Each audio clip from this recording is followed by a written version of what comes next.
Hey everyone. So it's nice to see so many people here, not quite as many as for Patricia Hill-Collins's keynote, but at least there's enough room for everyone to sit down. I got told last night that I was meant to do some kind of review of what happened yesterday, so it was a test to see if I was actually listening to what everyone else was saying. And I was taking notes. So I'm just going to do a quick 10-minute overview of yesterday, looking forward to what's happening today before we then proceed into this first panel on inequalities. So one of the first points I thought that's worth reflecting on yesterday is that the history of sociology at Cambridge, but also more generally, has a very complicated past. And I would add to that, it also has a contested past. And it also has multiple different pasts, because there's multiple different sociologies. So it's interesting when John Thompson was talking about the fact that in the UK we have the first sociology course in 1904 in LSE. I really was listening and taking notes. Whereas in the US you kind of have the Atlanta School being created in 1895, 1897. So whilst the UK was still struggling to actually have a course in sociology, let alone an entire school, in the US they were already 5-10 steps ahead of us, right? So that's quite interesting, I thought. And in terms of the history of sociology again, Anthony Giddens talked about the fact that sociology has this commitment to radicalism or to radical ideas. But I think that we also have to make sure we don't get too complacent within sociology. And we have to recognize that while sociology often is committed to radical thought and radical ideas and to critiquing the status quo, it also sometimes plays a role in reproducing the status quo. So if we look at some of the first self-declared sociologists in Europe and in the UK, so Herbert Spencer was British and a self-declared sociologist, they were actually very uncritical when it came to the sociology they were doing. So Herbert Spencer is well known for adopting this notion of social Darwinism, the idea that we can actually naturally organize different racial groups. So he kind of brought into biological racism from the history of Darwinism, but was a sociologist, right? So it was when it came to especially what they saw in the US and in the UK as this kind of Negro question, the black question, that we can see that the sociologists that were working there, the first sociologists, were radically conservative. They were radical, but they were radically conservative. And they failed to account for what Richard Wright, the first African American to receive a PhD in sociology, they failed to see that there was no black question, there was only a white question. So these sociologists weren't really thinking reflexively. There was a radicalism, but there was a radical conservatism. And then I thought it was interesting when John Thompson was talking about sociology in the UK gaining recognition in the UK in the 1960s. And there's already a hierarchy then that kind of gets produced, right? Because it was the new universities that were allowing sociology to be incorporated as a discipline in itself. But we already know that there's this class division between those older pre-1960s universities, right, and then the 60s that come, the universities that come in the 60s and afterwards. And I think that once again makes us think, why was sociology not as valued in some of these older disciplines? And once again, that then points to the radical roots of sociology, and to the fact that sociology, when it's done correctly, or close to correctly, is meant to be a critique of the status quo, it's meant to be extremely critical. So obviously, older universities must have had an interest in not allowing for sociology to be incorporated into their institutional frameworks. And that probably also explains why Cambridge, when it came to that decision, chose to go with a professorship in political science rather than in sociology, but I'm sure that John knows a bit more about the politics behind that. And then I think it's also interesting to think about what was happening in the 1960s in regards to what was social science kind of created for, what were social scientists really interested in. And once again, John Solomos and some of his colleagues write in The Empire Strikes Back that one of the questions that was really interesting to sociologists in the 1960s, and social scientists more generally, was again, looking at particular social groups, particularly poor people, particularly poor black minority ethnic groups who had just arrived in the Windrush generation and afterwards, and they were looking at these groups from the viewpoint of social policy. It refers to what Patricia Hill-Collins was talking about as well, right? They were treating these people as data, not as agents. And they were really interested in looking at these people because they were seen to be draining the state's resources. And this kind of almost lays the foundation for what comes later with Thatcherism and the new right, and now the new right, where we see a complete retrenchment of welfare and a complete retrenchment of workfare. This whole left hand of the state gets disappeared.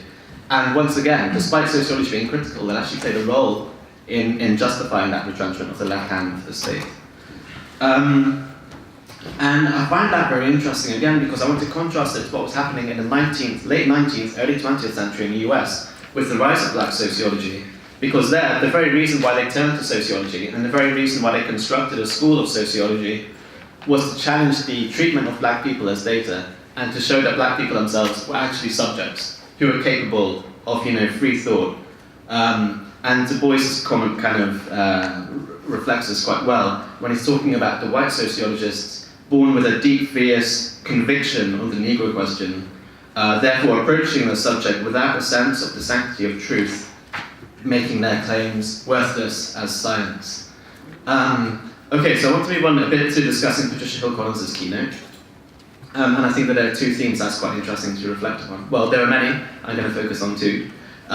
Firstly, I thought it was really interesting about how Patricia was talking about the need to travel across disciplines, especially when you're doing work that's often avoided within particular disciplines, and within sociology she was talking about. Patricia mentioned how those who were working in black studies were doing race-centric analysis, which then turned a blind eye to gender, and at best they were working on race and class. And then if you turn to gender studies, people weren't also incorporating a focus on race. So you're kind of left in this epistemological homeless state. You don't really know where you can find your disciplinary home. And I thought it was really interesting for Patricia to reflect upon that. And I think it also points to what I was trying to talk about in terms of the lack of interdisciplinary conversations we have with each other in sociology. So especially when it comes to the sociology of inequalities, we've often quarreled ourselves into fields. I work on class, I work on race, I work on gender, I work on sexuality. And once again, we then fail to see how these are principles of social vision and division that cut across the whole of social space and shape the entire social space in ways that therefore necessarily have to interrelate with each other. And that's what the intersectional framework brought forward by Patricia Hill Collins in talk yesterday was really trying to encourage us to think about and to use in practice. Patricia Hill Collins also talked about the power of the academy, the power of sociology. And I thought it was really interesting the way that she kind of pointed out, especially in the Q&A afterwards, that people have been doing intersectionality for a while.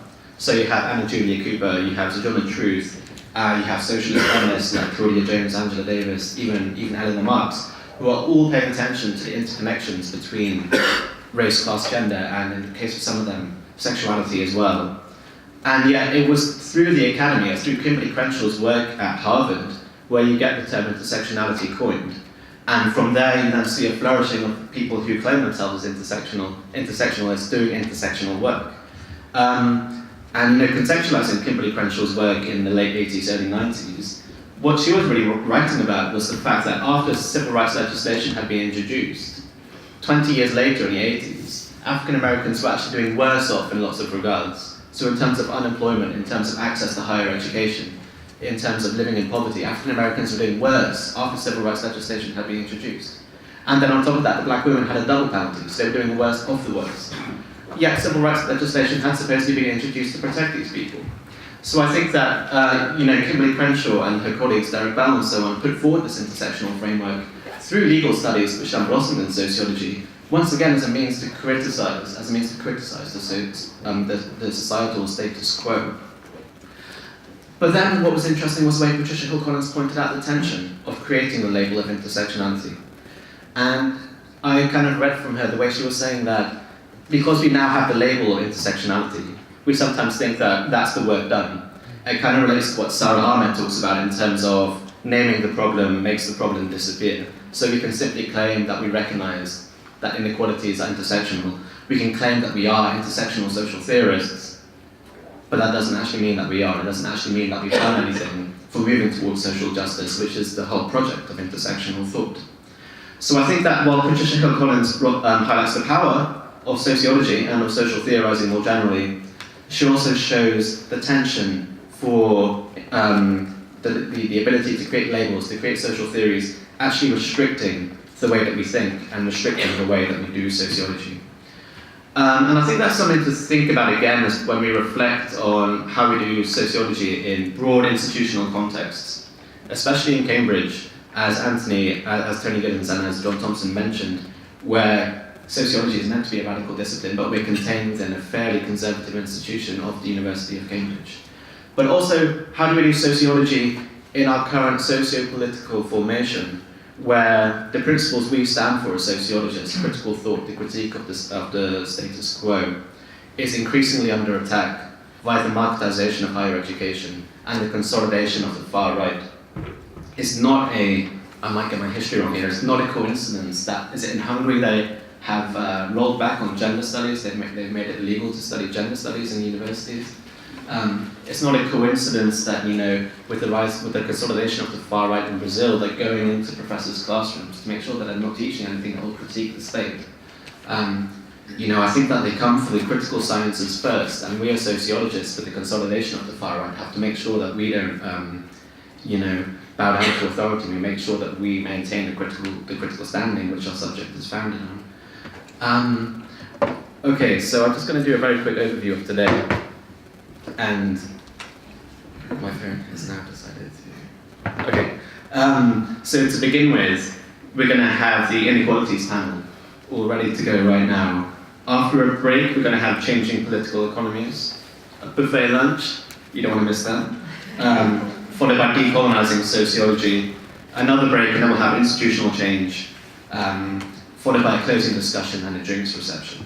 And I think that what's really important to do with these upcoming panels, in the way that we ask questions from the audience, and in the way we also listen to what people are talking about, is to think about the need for these interdisciplinary conversations. How is all of the stuff here on inequalities going to feed into what we discuss later in Changing Political Economies? And how is that also going to feed into how we think about decolonization?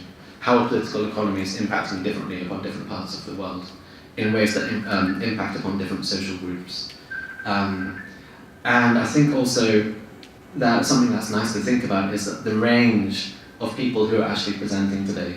So we have people who've just graduated from their undergrads presenting. We have people at the very highest reaches of our department, as well as MPhil students and PhD candidates. And I think that it speaks to what's happening in our department relative to other departments across the country and also across Cambridge itself, where we have this really good solidarity between the students of all levels, the postdocs, the MPhils, and the faculty. And I think that that's really key as we move our department into the future, that we maintain this solidarity with each other. And it's also really interesting to think about the methodological pluralism that we see on these panels, people approaching it from qualitative methods, people approaching it from quantitative methods, and those who have their fingers in both pies. And it reminds me a lot of what Jackie Scott was saying, and to kind of quote Michel Lamont, there are no good and bad research methods, there are only good and bad research questions, and stronger and weaker ways to answer those questions. And I think that what we'll see in these forthcoming panels is that everyone has a particular research question, and they've chosen a method which they think is the best for answering that question. And that's really interesting, to maintain this methodological pluralism, where we often ourselves only tend to stick to one method, whether it's historical, qualitative, comparative, or quantitative. Okay, so I'm going to hand over to Elliot to introduce the Inequalities panel now.